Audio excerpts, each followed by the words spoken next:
ကိုတော်ရှင်ဤချစ်ချင်းမေတ္တာတခြင်းကို music note ထုတ်ပြီးမှ online ပေါ်မှာအားလုံးကိုလေ့လာဖို့အတွက်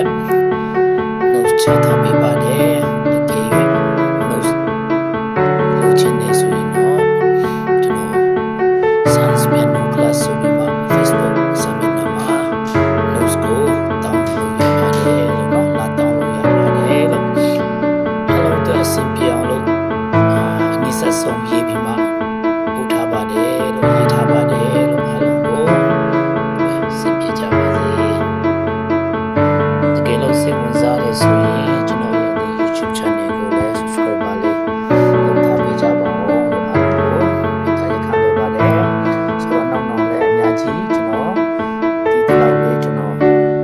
နားလေတလောက်လေးကိုအခုလို sharing လုပ်သွားဖို့စီစဉ်ရှိပါတယ်အဓိကတော့ကျွန်တော် gospel song တွေကိုပဲလုပ်တော့မှာဖြစ်ပါတယ်ကျွန်တော်ရဲ့ဦးတည်ချက်နဲ့ဒီ gospel song တွေကိုအားလုံးအလွယ်လင်းတစ်ခုတီးလို့ရအောင်လို့အားလုံးအမှုတော်မြတ်နဲ့ပါဝင်စကားနဲ့ကျွန်တော်နား